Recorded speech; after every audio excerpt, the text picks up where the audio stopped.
Yung mga idol, kain po tayo. Tikman po natin ang luto ko na octopus. So mga idol, oh.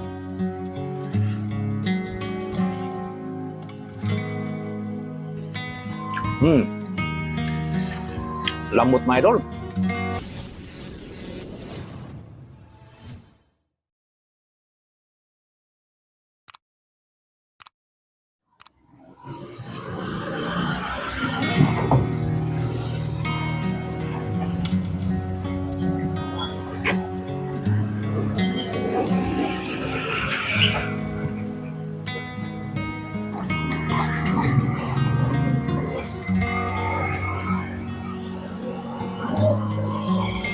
Ay, hello po mga idol. Magandang umaga po sa atin lahat. Panibagong araw, panibagong video na naman mga idol. At sa araw na ito, magluluto po ako ng simpleng nilagang octopus mga idol. Tara, titingnan natin. Ito po ang ating octopus mga idol. Saka ito ang mga sangkap natin. Mayroon tayong tanglad, sibuyas dahon, bawang, sibuyas buo, saka paminta, saka siling atsal, saka luya. So lilinisan muna natin itong octopus mga idol.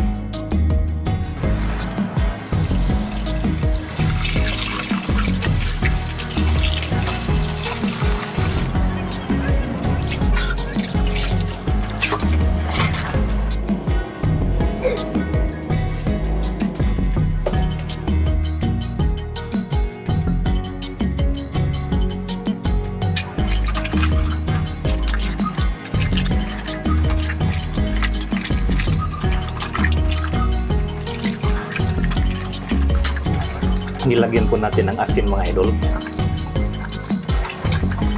Tapos babanlawan natin ito.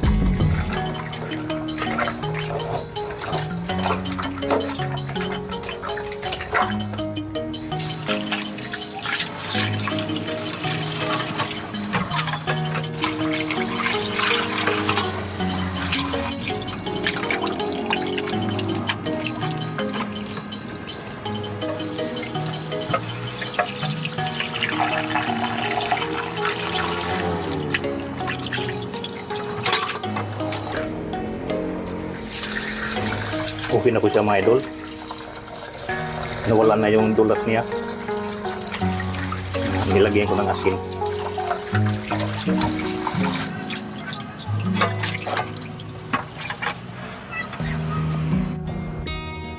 So ilagay po natin ang octopus mga idol. Una ilagay po natin idol ang tanglad.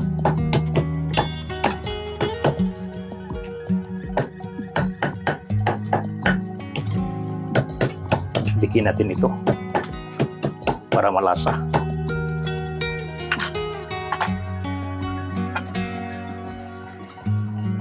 At slice tayo ng luya mga idol. Lagyan natin luya.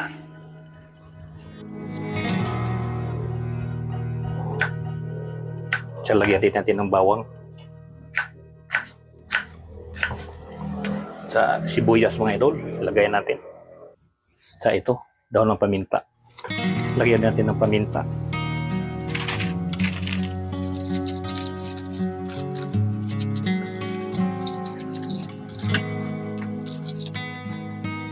Ito mga idol, daon ng sibuyas, saka yung siling atsal.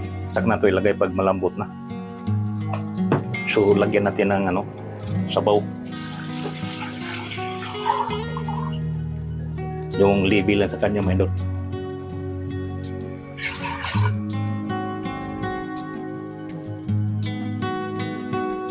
Timpla na asin. Tama lang. At isa lang na po natin ito.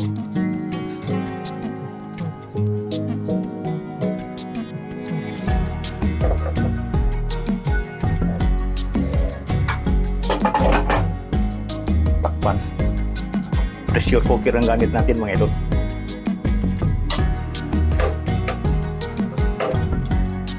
Pakuluan natin ng 15 minutos.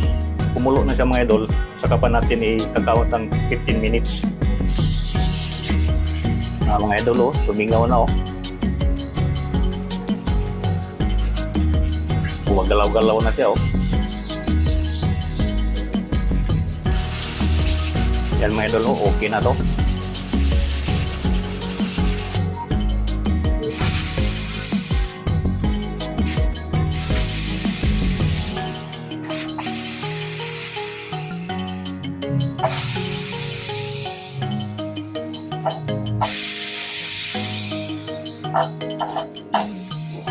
Buksan na natin mga idol.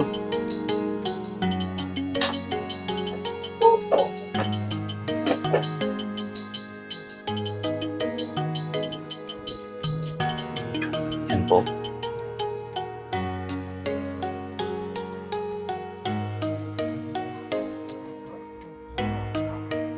So ilagay na po natin ito mga idol. Itong ating siling atsal.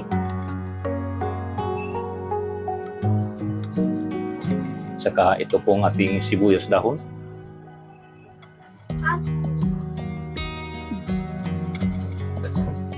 At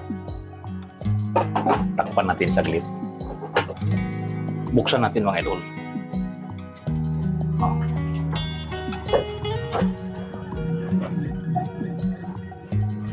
Kumukulo na mga idol, oh. Lambot na, oh.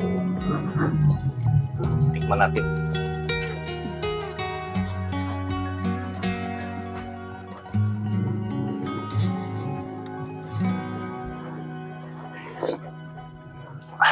Wow! Sarap ng sabaw mga idol. So okay na to.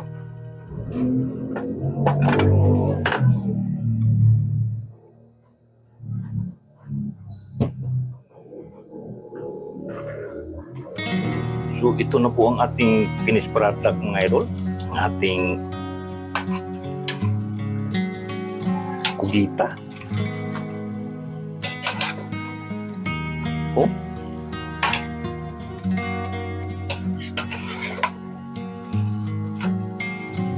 Lambot mga idol.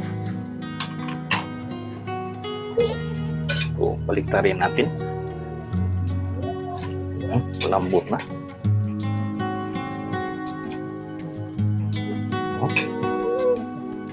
Yan mga idol.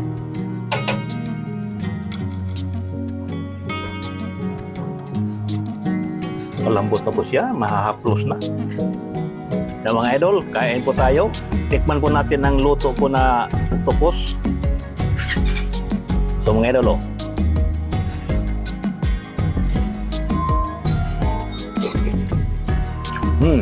Lambot mga idol.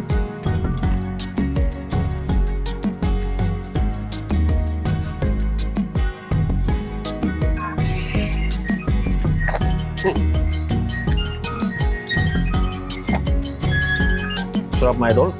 Kaya simple lang pagkaluto, laga lang na may tanglad, sibuyas, luya, saka bawang, saka paminta, daon ng laurel. Kanilagyan ko rin ng siling atsal.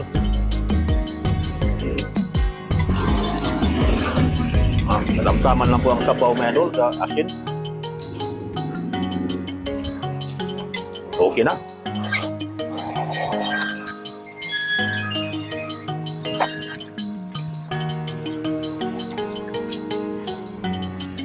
Tikim lang po ito mga idol, yung final, yung may kanin na.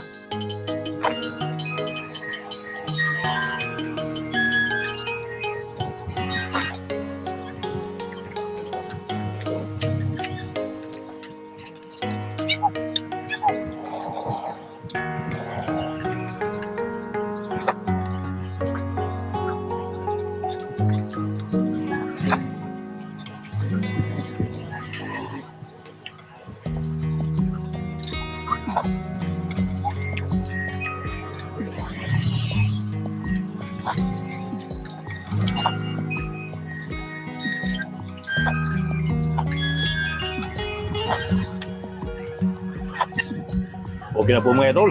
Okay na po ang tikim ko.